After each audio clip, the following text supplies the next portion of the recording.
capítulo 7, versículo 13 em diante. Diz assim: entrem pela porta estreita, porque larga é a porta, espaçoso o caminho que conduz para a perdição, e são muitos os que entram por ela. Estreita é a porta e apertado é o caminho que conduz para a vida, e são poucos os que encontram. Alguém me chamou? Cuidado com os falsos profetas que se apresentam a vocês disfarçados de ovelhas, mas por dentro são lobos devoradores, vorazes. Pelos seus frutos vocês os conhecerão. Por acaso se colhem uvas de espinheiros e figos de ervas daninhas? Assim toda árvore boa produz frutos bons, porém a árvore má produz frutos maus. A árvore boa não pode produzir frutos maus, e a árvore má não pode produzir frutos bons. Toda árvore que não produz bom fruto é cortada e jogada no fogo. Assim, pois, pelos seus frutos vocês os conhecerão. Nem todo aquele que me diz Senhor, Senhor entrará no reino dos céus, mas aquele que faz a vontade do meu Pai, que está nos céus. Muitos naquele dia vão me dizer: Senhor, Senhor, nós não profetizamos em seu nome? Em seu nome não expulsamos demônios? Em seu nome não fizemos muitos milagres? Então lhes direi claramente: eu nunca conheci vocês. Afastem-se de mim, vocês que praticam o mal. Todo aquele, pois, que ouve estas minhas palavras e as pratica, será comparado a um homem prudente que construiu a sua casa sobre a rocha. Caiu a chuva, transbordaram os rios, sopraram os ventos e bateram com força contra aquela casa, e ela não desabou, porque tinha sido construída sobre a rocha. E todo aquele que ouve estas minhas palavras e não as pratica, será comparado a um homem insensato que construiu a sua casa sobre a areia. Caiu a chuva, transbordaram os rios, sopraram os ventos e bateram com força contra aquela casa, e ela desabou, sendo grande a sua ruína. Quando Jesus acabou de proferir estas palavras, as multidões estavam maravilhadas com a sua doutrina, porque ele ensinava como quem tem autoridade e não como os escribas. Nós vimos que o Sermão do Monte nada mais é do que o ensino de Jesus sobre a vida no reino. Ele começa o seu ministério público evangelizando, chamando pessoas ao arrependimento, dizendo que o reino era chegado e convidando essas pessoas para que por meio do arrependimento elas se tornassem súditas do reino de Deus. Depois ele caracteriza o súdito do reino de Deus nas bem-aventuranças, mostrando o que é ser um verdadeiro cristão, um verdadeiro discípulo, um verdadeiro súdito do reino de Deus. Segue adiante mostrando que esse ensino não é um ensino que há de se sobrepor à lei, um ensino diferente da lei, mas ele veio para cumprir toda a lei. Ele veio para fazer tudo aquilo que homem algum conseguia fazer, mostrando para nós que nele, somente nele, na obra dele, nos feitos dele, é que nós somos feitos discípulos de Cristo e súditos do reino de Deus. Nós vimos que isso nada mais é do que salvação pela graça mediante a fé. Eu que cumpri a lei no lugar de vocês, a fim de que vocês possam viver para o reino de Deus, a fim de que vocês possam viver para mim. Depois ele passa por um bom tempo falando sobre o comportamento pessoal dos discípulos, como eles deveriam se comportar a partir desse coração transformado, mudado, regenerado, a partir do momento que eles se tornaram súditos do reino de Deus. E depois ele vai falar sobre relacionamentos interpessoais no capítulo 7. Nós vimos na semana passada, do versículo 1 ao versículo 12, como nós devemos nos comportar com relação ao outro. E agora, a partir do versículo 3 até o versículo 29, que é o final do Sermão do Monte, Jesus vai fazer o grande finale. Aqui é o grande finale do Sermão do Monte. Através de 4 contrastes, ele vai deixar bem claro para os seus discípulos, para os súditos do seu reino, as fórmulas para que nós entendamos quem é e quem deixa de ser. São 4 contrastes, lógico que não são exaustivos, que eles não conseguem esgotar a ideia de contraposição entre quem é e quem não é, mas são 4 contrastes assim muito abrangentes que mostram para os discípulos, depois eles terem ouvido tudo o que ouviram, agora Jesus vai mostrar para eles de maneira bem clara. Cara, esse caminho é de quem é, esse caminho é de quem não é. Essa vida é de quem é, essa vida é de quem não é. Ele fala de 2 caminhos e 2 portas, ele fala do falso profeta e do verdadeiro profeta, ele fala do falso discípulo, do verdadeiro discípulo, e ele fala do fundamento certo e do fundamento errado. E a partir disso aqui a gente consegue compreender basicamente quem é crente e quem não é. Quem é discípulo de Jesus, quem não é. Quem é súdito do reino de Deus, quem faz parte, quem está dentro da esfera do reino de Deus e quem não está, né? E eu creio que a gente vai terminar o culto aqui e vocês vão ter um pouco mais de raiva de mim, né? Vão me odiar um pouco mais, mas graças a Deus que a Bíblia está aberta, né? Eles tinham que ter raiva era de Deus, né? Do porta-voz não. Mas vamos aqui. E a primeira coisa que ele trata é essa ideia, né? De duas portas e 2 caminhos. Versículo 13 e o versículo 14, ele diz: entrem pela porta estreita, porque larga é a porta, espaçoso é o caminho que conduz para a perdição. E são muitos os que entram por ela.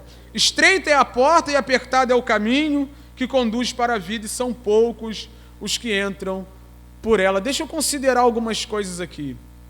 Primeira coisa que eu preciso considerar com vocês é que você não precisa ser um teólogo profundo, um grande intérprete das Escrituras, um grande biblista para entender o que está escrito aqui. Isso é claro demais. Sabe? Não precisa ser nenhum...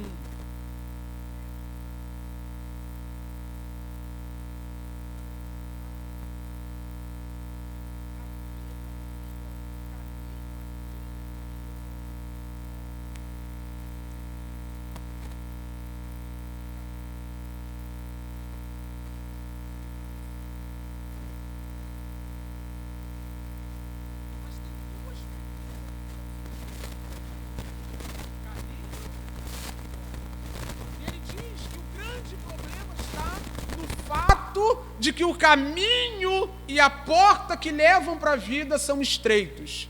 E a pergunta que surge assim naturalmente é: que caminho é esse? Que porta é essa? Quem disse eu sou o caminho? Quem disse eu sou a porta? Cara, só tem um jeito. A vida do cristão está fundamentada numa pessoa: Cristo Jesus, o nosso Senhor.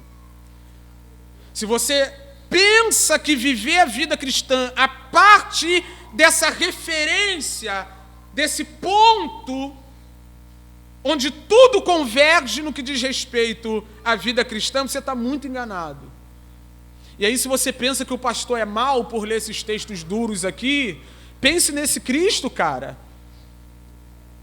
Pense nesse padrão, nesse modelo de indivíduo que, de acordo com as Escrituras, não se achou pecado nem na sua fala. Nem na sua fala. Então, por que o caminho é estreito? Porque o caminho é Cristo. Por que a porta é estreita? Porque a porta é Cristo. E se você não entrar nessa forma, como Paulo fala aos romanos, né? Não vos conformeis com esse mundo, mas transformai-vos segundo a renovação da vossa mente. O que é não se conformar? É não tomar forma. E eu ouso dizer que nós não devemos tomar a forma do mundo, entrar na forma do mundo, porque nós já temos uma forma para entrar. Que forma é essa? Capítulo 8 aos Romanos ainda, ele diz que nós fomos chamados para sermos conformados à imagem do Filho de Deus. Conformados, tomar forma, é tudo a mesma raiz, as palavras falam da mesma coisa. Nós fomos chamados para nos parecermos com Cristo cada dia mais e mais. A obra que Deus está fazendo na vida de cada um de nós é nos transformando à imagem de Cristo, de glória em glória, até que cheguemos à estatura de varão perfeito. Não tem outro caminho, não tem outra porta, só existe o Cristo. E é esse crucificado. Para matar a pau mesmo, para você não achar que tem vida fácil. E ele ensina, quer vir após mim, quer ser como eu, quer viver o que eu vivo, quer ser meu discípulo, quer fazer parte do meu reino, tome a sua cruz e vem embora, vem para a morte. Vem morrer. E é assim. Então eu preciso te dizer que a vida cristã é uma vida de sofrimento e dor. Nós somos chamados para a morte. Nós somos chamados para imitar o nosso Senhor. E ele diz que se fizeram coisas horríveis a ele, que dirá aos seus discípulos? E a gente já falou sobre isso em algum outro momento, que a vida cristã não é feita de sofrimento por sofrimento. Não é sofrer por sofrer, né? Não é tipo assim, meu Deus, vou me colocar numa situação de sofrimento aqui só para ser crente. Não! O sofrimento do cristão é resultado natural do seu desejo de se parecer com Cristo e honrar a Deus nas suas atitudes. Então, sabe, não é ficar duro por ficar duro. Não, o crente tem que ficar duro. Assim, na luta para pagar um boleto. Não é isso.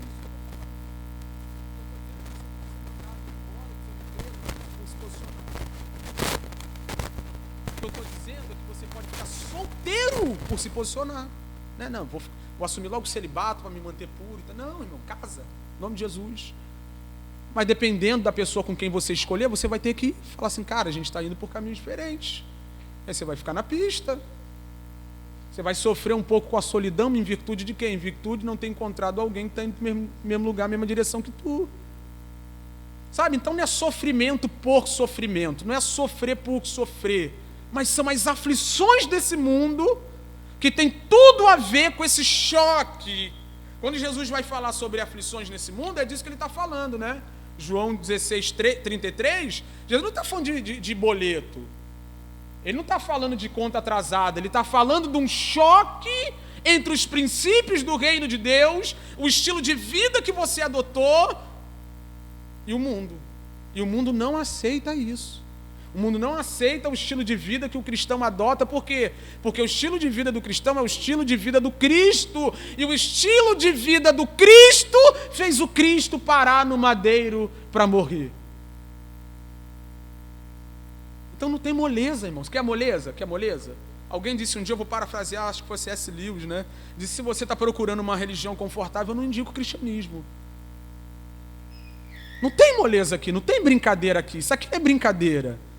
Se você pensar no evangelho como brincadeira, eu acho que você nunca deu uma boa olhada na cruz de Cristo. Aquele sangue não era artificial, igual das nossas peças de Páscoa, né? Que a gente pinta, o cara lá que estava fazendo Cristo, pinta a cara toda de vermelho e tal, aquele negócio todo, aqueles furinhos aqui na mão assim pintado de esmalte, de tinta. Não tinha nada de brincadeira ali. Era o Filho de Deus entregando a vida dele no meu e no seu lugar. Morrendo pelos nossos pecados, o justo no lugar dos injustos, o santo no lugar dos pecadores. Era o Filho de Deus, o Cordeiro de Deus, sendo atravessado por causa do seu pecado. E aí você quer levar isso aqui na brincadeira? A porta é estreita, irmão. O caminho é estreito, o negócio aqui é sério, e é mais sério do que você pensa.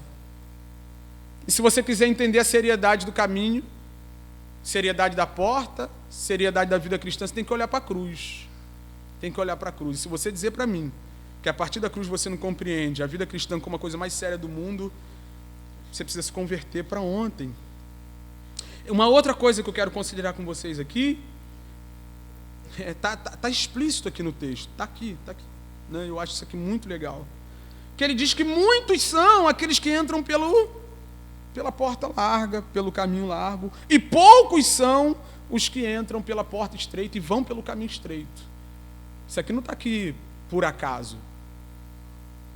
Isso aqui não está aqui por acaso. Eu não tenho medo de número, já tive, né? Na verdade, eu já tive um monte de medo, ainda tenho um montão como pastor assim. Eu fico cheio de medo de um monte de coisa, né? Por causa dos abusos, das dificuldades que a gente vê na igreja contemporânea, né? Não na igreja, mas no aspecto institucional da igreja. Você fica cheio de medo ali de fazer as coisas e tal, aquele negócio todo.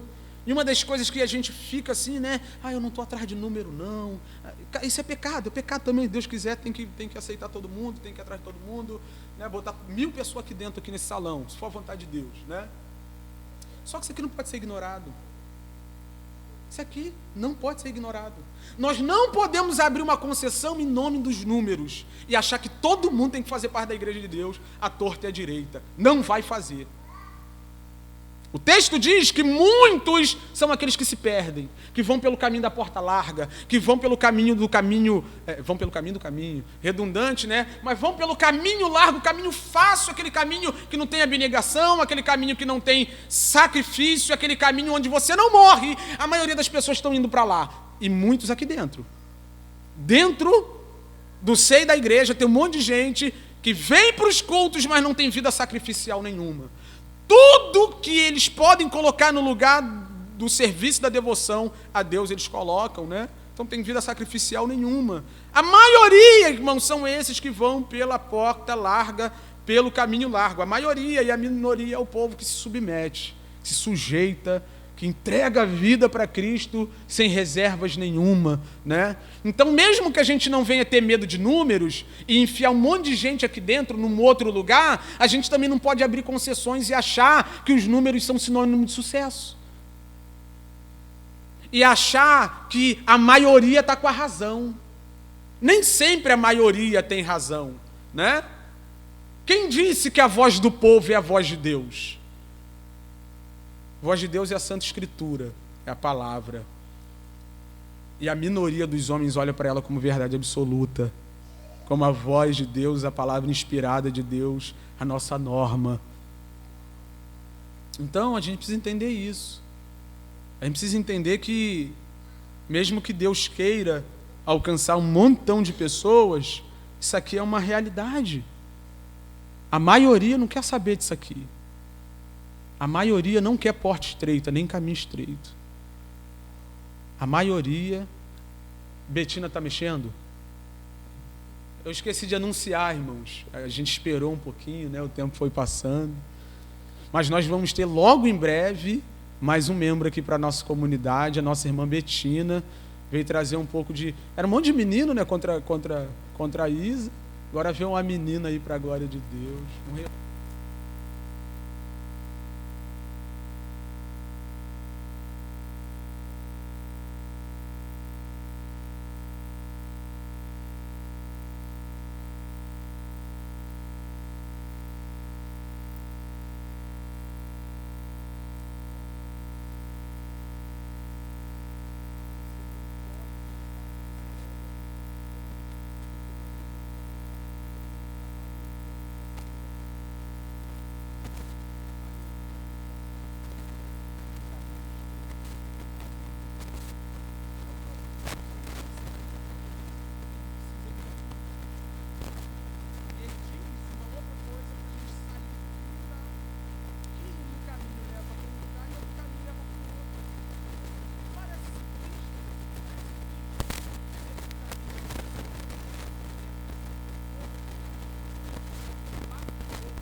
Que é mais ou menos maneira, né? Caraca, fulano é maneiro, é uma bênção, só faltava ser crente. Ele vai para o inferno.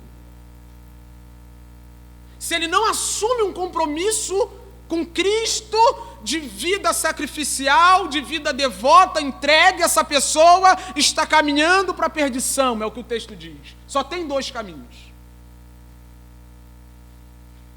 E você está vendo a seriedade da coisa? Você está vendo a necessidade e a urgência da evangelização? Você está vendo a necessidade e a urgência de nós tocarmos a trombeta e dizermos às pessoas que estão ao nosso redor?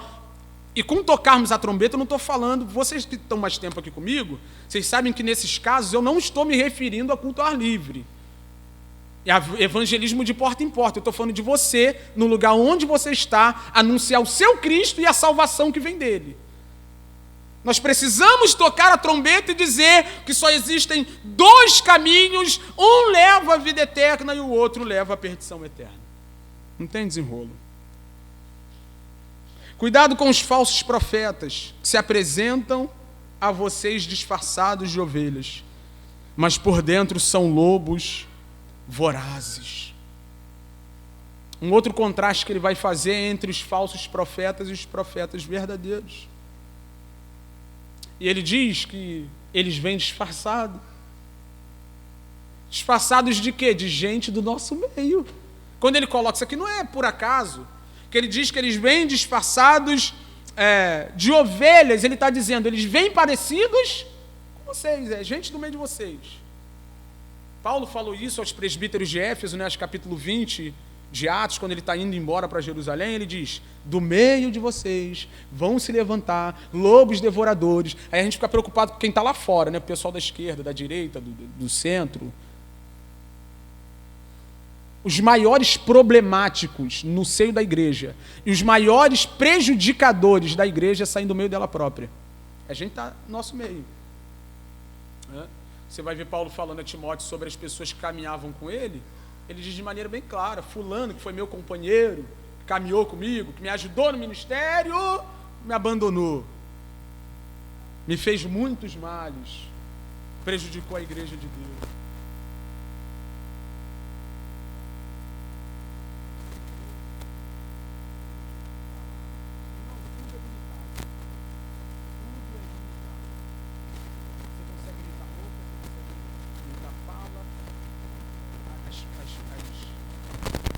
Fala as características de cada tribo, né? Os crentes têm sua própria fala, né? Fala varoa, a paz do Senhor, e aí vaso, né? Esse é o crentez, esse é molinho. Tem nada mais fácil do que você começar a falar vaso e varão de uma hora para outra. Mas eu vou falar por experiência própria e pelo que eu vejo por aí. Já vi muito sobre isso. Sabia que dá para imitar gente que fala em nome de Deus? Assim te diz o Senhor, aí tu bota a mão na cabeça ali da pessoa.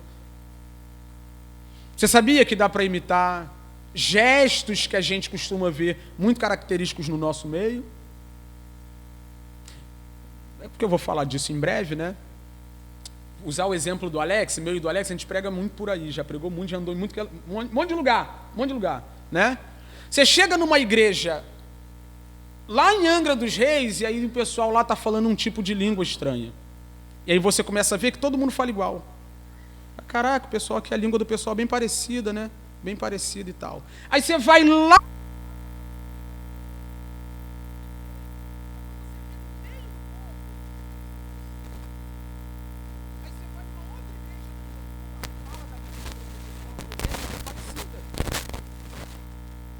E ainda não estou fazendo juízo sobre isso, quando for falar especificamente sobre isso, torna a falar, mas isso deve levantar suspeita. Porque é fácil você olhar para uma pessoa fazendo algo e imitar aquela pessoa e se passar por piedoso. Em vários aspectos. Para se sentir parte do meio, né? Para se sentir aceito, se sentir espiritual, se sentir... Não, eu estou aqui também, eu faço parte desse negócio. Aí você lá olha, como é que faz aqui o negócio? Aí você reproduz, né? Tinha um pessoal que antigamente treinava, né, Alex, em casa para ficar rodando no mistério. Não, vocês estão rindo, mas eu estou falando de algo seríssimo, grave. Né? Ficava na frente do espelho, né? Nossa época, quando a gente começou a pregar, o espelho sofria com a gente, irmão. Sofria com a gente, né? Eu estou falando aqui, a partir do texto, de gente que se parece. E aí, com isso, eu não estou falando que outras coisas não são legítimas, tá? Não estou falando que outras coisas não são legítimas. O que eu estou falando é que é muito fácil para algumas pessoas chegar no nosso meio e se parecer conosco. No meio de vocês, vestidos de ovelhas, mas por dentro são lobos devoradores. E aí você diz assim para mim, Wesley, quem é que pode enxergar o interior do homem? Realmente só Deus. Só Deus pode enxergar o interior do homem. Só que Ele coloca aqui diante de nós um meio pelo qual nós podemos fazer juízo de quem está diante de nós. Aí está vendo que parece que o texto se contradiz, porque o capítulo 7 começa dizendo não julgueis, e agora ele está falando que nós devemos julgar o quê? Os frutos dessa pessoa.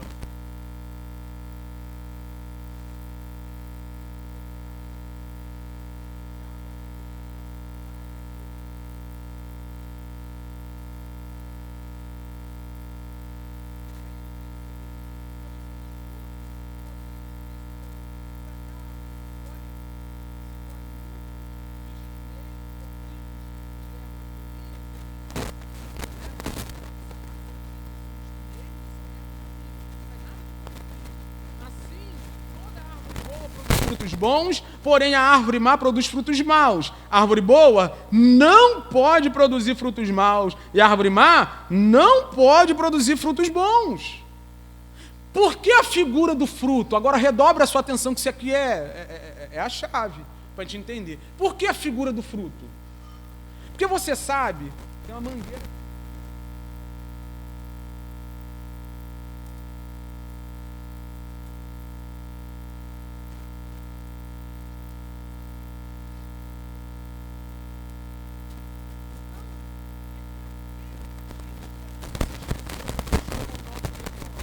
Pelas suas ações naturais. Por que, Wesley? Porque dá para fazer uma performance? Dá para você performar diante das pessoas, montar uma performance.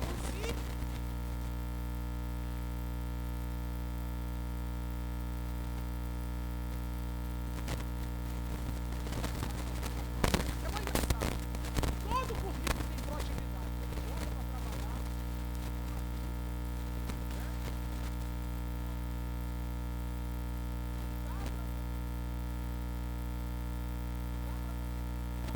Como eu estava dizendo, olhar o comportamento, ou estudar um comportamento, montar um comportamento e performar.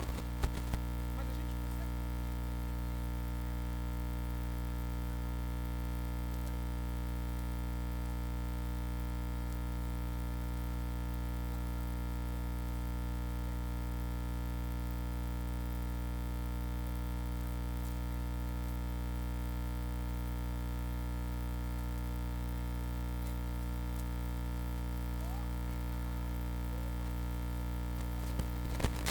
só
E aí depois, no final, que negócio, né? E tu finge que não está acontecendo nada. Ele, pô, mensagem boa essa, né?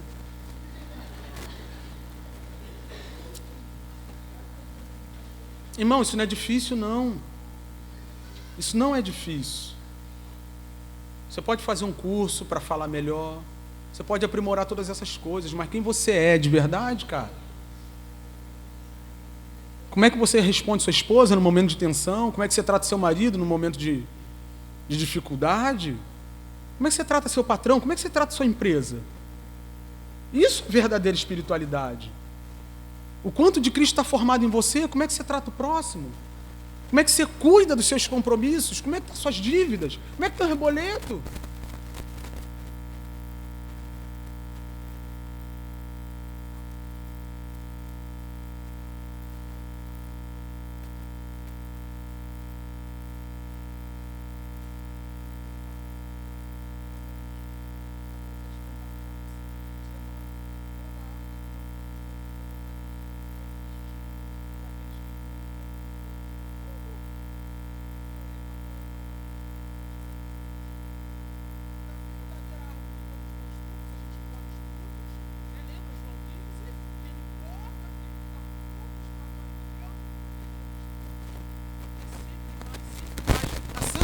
É um processo que progride a cada dia mais e mais e mais e mais. Agora, quem não dá fruto de jeito nenhum, sabe, tem lá a parábola que você pega a árvore, aí faz tudo, né? O pessoal que é da botânica aí sabe, prepara o solo, faz não sei o quê, poda aqui, poda ali, e aquele negócio todo, e tu fica esperando a árvore responder. E o Antigo Testamento diz que Israel foi uma videira que não deu frutos bons. Israel deveria ser o povo sacerdotal que representaria Deus para todas as outras nações, e ela falhou, ela não deu os frutos que Deus esperou, e aí Cristo vem e faz o papel de Israel, o verdadeiro filho. Sabe, vai ser lançado no fogo, não tem outra coisa para fazer, né? Não vai ficar enfeitando a existência, não, vai para o fogo. Assim, pois, pelos seus frutos vocês os conhecerão. Eu quero que vocês fiquem com isso aqui no coração. Falar principalmente para o pessoal dessa igreja aqui, ensinando vocês do púlpito da nossa igreja, tá? Parem de fazer juízo da vida das pessoas a partir daquilo que elas fazem. Eu vou falar mais disso agora, mas eu já quero introduzir esse momento.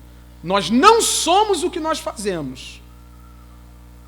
Eu não sou pastor e pregador. Eu sou Wesley, filho de Deus, lavado e remido pelo sangue do Cordeiro, resgatado da ira eterna. E marido da Ilana. É isso que eu sou. E uma frase consagrada pelo nosso irmão pastor Leandro Vieira, que norteia a minha vida, eu sempre penso nela, fala muito ao meu coração, é que a vida cristã não é sobre o que nós fazemos. A vida cristã é sobre o que nós estamos nos tornando. Você está se tornando em quê, irmão? Olha para a semana passada e vê o quanto de Cristo foi construído no seu caráter. Vê o quanto de Cristo há em você como marido. Que tipo de marido você é, cara? Que tipo de esposa você é? Que tipo de irmão em Cristo você é? Que tipo de pessoa você é? Você pode olhar no espelho. Quando você olhar no espelho, você não vai ver perfeição. Não vai ver. Mas você é obrigado a procurar as diferenças que foram produzidas em você a partir do momento que você teve um encontro com Cristo. Quem eu era? Estou me tornando o quê? O que está acontecendo na minha vida? Sabe, então a gente tem que fazer juízo. É uma loucura. Eu fico doido com isso, assim. Sabe, às vezes eu fico lá no meu momento de oração pensando que é pessoal. Eu, Senhor, será que isso é pessoal? Será que sou... Né? Mas não é não, é verdade mesmo. Hoje a gente vive num tempo onde as pessoas são fãs dos homens da internet. São pastoreadas por pessoas que estão do outro lado do Brasil, morando em Campo Grande. Sabe por que teu pastor é horrível e não presta? Sabe por quê? Porque você não sentou com aquele que você admira da internet. Senta com ele, passa uma semana lá, vai congregar lá. Vai lá congregar na igreja deles. E aí você vai ver o que ele é de verdade. Mas não é fácil você fazer juízo de uma pessoa a partir daquilo que ela faz? Dos dons que ela manifesta? Da maneira como ela prega, como ela canta? Como ela age, como ela gere? Estava vendo essa semana, né? Nada a ver com nada. Estava vendo uma live de um corretor de imóveis de alto padrão, né? Aí, ele estava falando tal, sobre os segredos do mercado imobiliário. Né? Não quero vender casa não, irmão. Também nem quero comprar. Eu nem sei do que eu estava vendo.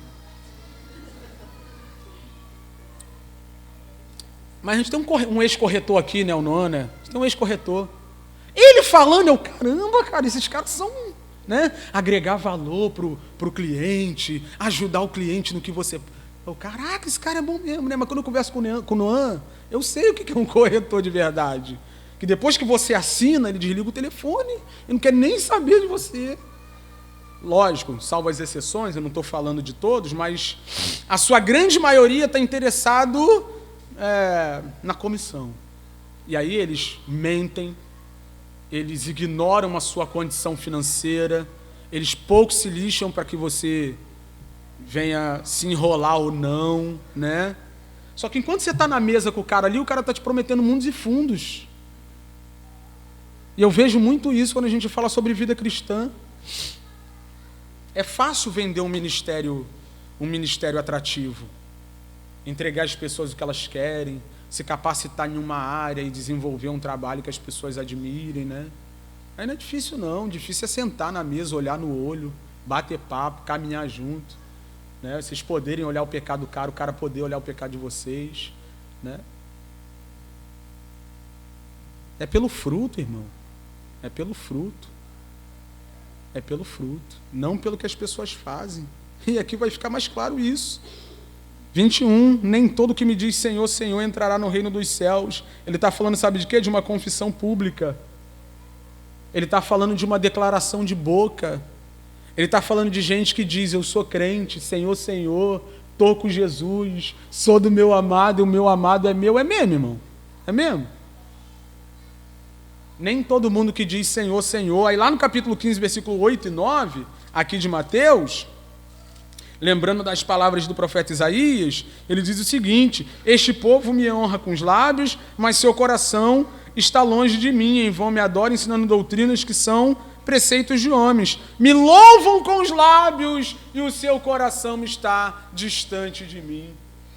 Então, Senhor, Senhor, qualquer um, irmão.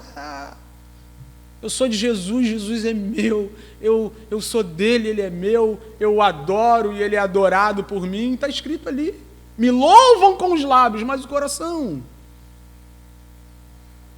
Como é que está a vida, o que você é de verdade? Está onde?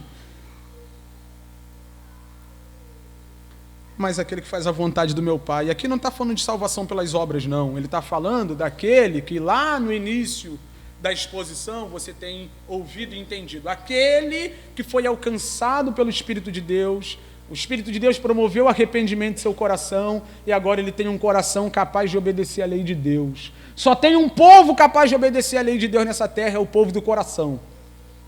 Vendo? O povo do coração regenerado. O povo que teve seu interior transformado, que agora é disposto a obedecer à lei de Deus. E aí, como é que você entende quem é do reino de Deus? Quem faz a vontade do meu Pai. Né? Para a gente, mais uma vez, a gente sempre que pode fala sobre isso, né, para desfazer o equívoco.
transformado.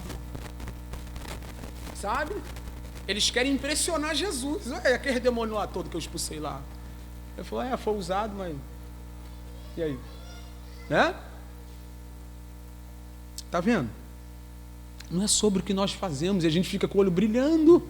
Sabe o que faz meu olho brilhar? É quando eu vejo um irmão que a gente está caminhando ali, andando, né? O irmão vai lá e confessa seu pecado. E aí você fala, cara, vamos por aqui, vamos junto. O caminho da santificação, esse pau quebrando aí mesmo, é uma guerra, é uma luta e tal. Aí daqui a pouco, no outro mês, o irmão já está ali, pô, Wesley, tá melhor, Deus está me dando graça, já consegui superar isso, consegui superar aquilo, estou mais animado. Isso enche meu coração. Isso faz meus olhos brilhar. O progresso espiritual de cada irmão, o avanço da santificação de cada irmão. Eu, como pastor, diz Efésios 4, não fui colocado aqui só para dispor diante de vocês o pouco conhecimento que eu tenho e performar diante de vocês. Eu estou aqui para ajudá-los no progresso e na edificação de cada um de vocês, até que todos nós chegamos à estatura do varão perfeito até Cristo Jesus. O que me anima é ver alguém sendo transformado, edificado, santificado, mudando. Bebia, não bebe mais. Fumava, não fuma mais. Roubava, não rouba mais. Era fofoqueiro, não fala mais de ninguém. Isso que é uma bênção. Sabe, olha quanta experiência tem aqui. Tem experiência de cura, tem experiência de milagre, tem experiência de exorcismo, mas não há experiência maior do que ter a vida transformada pelo Cristo. Tem. E alguém olhar para você e falar assim, maluco, o que aconteceu? Você fala, foi Cristo. Cristo transformou meu viver. Mudou quem eu sou. Não vivo mais eu, mas Ele vive em mim. E a vida que agora vivo, vivo na fé do Filho de Deus. Estou crucificado com Ele, não tenho mais vontade própria, eu sou súdito desse grande Rei. As minhas ações, a minha fala, o meu jeito de agir, a maneira como eu trato as pessoas, a maneira como eu trabalho, tudo para a glória dEle. Tudo para a glória dEle. Então lhes direi claramente, abertamente, e eu penso que vai ser um grande dia de vergonha. Vai ser um grande dia de alegria? Vai. Vai ou não? Mas para um outro povo vai ser um dia de vergonha. Imagina diante de todos...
ficam e quantos aparecem?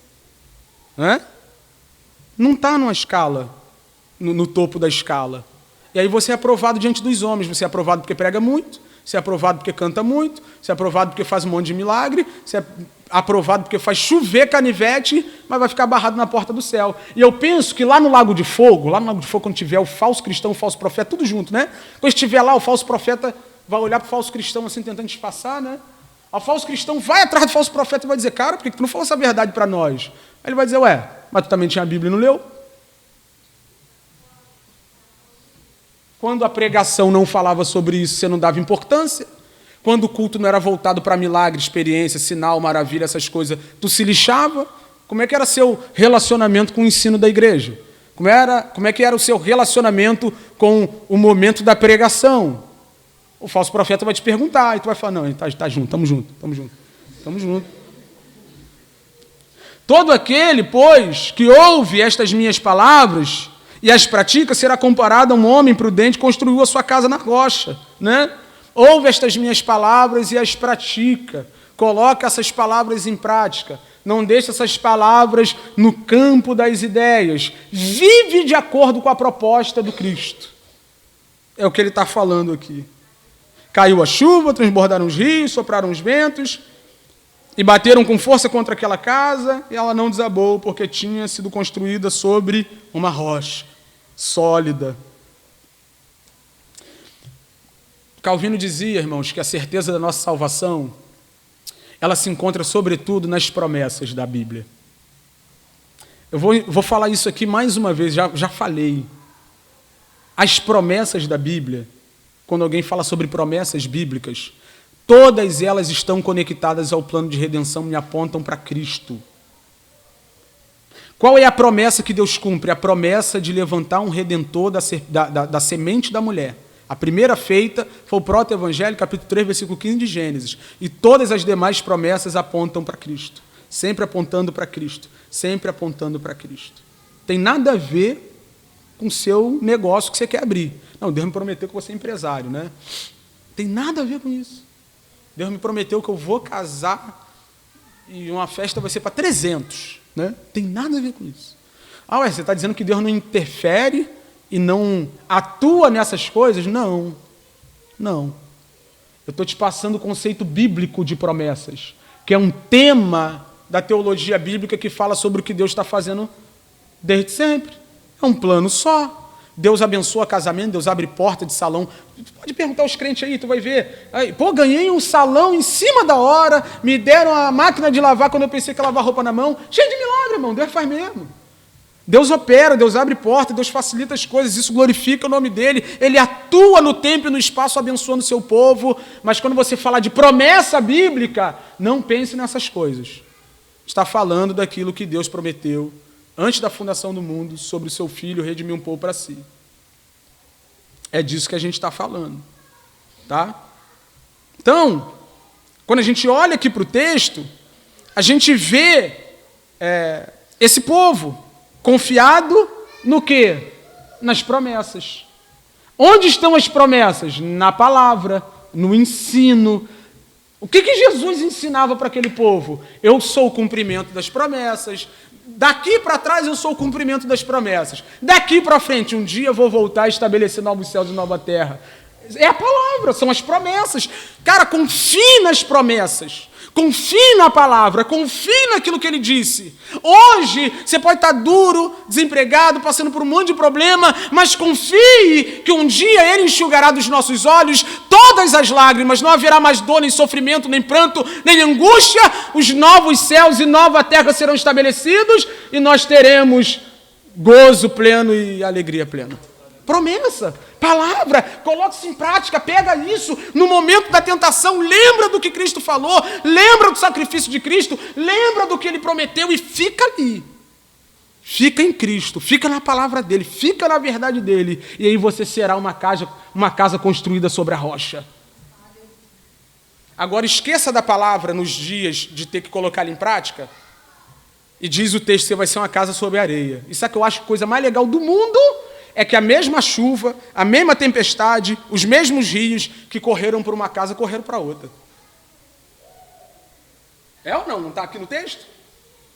Tudo nessa vida pode acontecer com todos. Todos nós estamos sujeitos às mesmas coisas. Tanto o sol que nasce sobre justos e injustos, quanto a chuva que cai sobre justos e injustos. E o que eu quero te dizer com isso? A diferença está no lugar onde você está construindo a sua vida. O que vocês acham? Que eu estou todo domingo aqui falando se sua vida está em Cristo? Nas promessas de Cristo, na pessoa de Cristo. Porque, irmão, amanhã é segunda, não é? É ou não? O dia do problema, é segunda-feira, o dia do problema. Passa o final de semana abençoado, come hambúrguer, come pizza, vai lá no Clube do Livro e tal, chega segunda de manhã no trabalho, já estressa. Meu Deus, é ou não? A vida é isso, essa vida que nesse lugar onde nós estamos, aqui e agora, é isso, irmão, é problema, é luta, é rio que bate, é correnteza, essa confusão toda, mas minha vida está em quê? Minha vida está onde? Está construindo a nossa vida em quê? 28 lá, ó. Quando Jesus acabou de proferir estas palavras, as multidões estavam maravilhadas com a sua doutrina, porque ele ensinava como quem tem autoridade e não como os escribas. O que ele está querendo dizer com isso aqui? Ele está querendo dizer que os escribas daquela época, os fariseus daquela época, eles reproduziam o ensino de outros rabinos. Lembra quando Jesus, capítulo 5, ele está falando ali sobre como as pessoas aprenderam e como ele ensina agora? Ele diz assim, ó, ouviram o que foi dito. Ouviram o que foi dito. Por quê? Porque esse pessoal ficava ouvindo o que foi dito por uma outra pessoa. Os rabinos que interpretavam a lei ali, do jeito deles, e nós vimos aqui nesse contraponto entre o ensino de Jesus e o ensino dos fariseus e dos escribas, que eles interpretaram a lei de maneira incorreta. Então eles ficavam ali reproduzindo o ensino do outro, o ensino do outro, o ensino do outro, o ensino do outro, e Jesus chega falando assim, vocês ouviram o que foi dito? Eu, porém, vos digo, Jesus abre a Escritura ou cita a Escritura e ensina direto da Bíblia. Por que Jesus ensina como quem tem autoridade? Porque ele não precisa dos outros rabinos, ele vai direto na fonte. Porque a autoridade está aqui. A autoridade está aqui. Por que a gente prega assim aqui na igreja? O pessoal que está acostumado com outro tipo de pregação, né? Tem outros estilos aí, pregação temática, pregação textual. Das três, a temática é a pior. A textual ainda dá para manejar ali. Mas a pregação expositiva, onde você abre o texto, igual a gente faz aqui, lê versículo por versículo, e eu nem gosto de ver você de Bíblia fechada. Isso não é legal, não. Fica conferindo aí. Não é, Giovana? A gente comprou isso aqui. Primeira coisa que a igreja comprou foi isso aqui, eu acho, né? Primeira coisa. Sabe por quê? Eu quero falar aqui e deixar escrito ali. Estou aqui para enganar ninguém. A autoridade não é minha. Deus não me deu nada profético. Deus me deu uma visão profética que me deu nada. Me deu isso aqui. A autoridade suprema sobre a igreja é a palavra de Deus. E hoje ali no estudo, né, nós vimos Apocalipse. Como é que Apocalipse fecha? Quem acrescentar uma palavra, as palavras dessa profecia, todas as maldições daqui serão acrescentadas também. Não estou falando da sua experiência subjetiva com seu Deus, o Espírito de Deus que habita em você. Estou falando de norma, estou falando de conduta, estou falando de regra, de fé e de prática. Eu estou falando daquilo que Deus espera de cada um de nós. Eu não posso vir aqui e dizer, ó, Deus me falou que tu tem que comprar um carro vermelho, hein? Isso aí quem decide é você, irmão. Mas a maneira como nós devemos nos comportar diante do nosso Cristo e na vida cristã está aqui, suficiente. Está tudo aqui. É a palavra de Deus.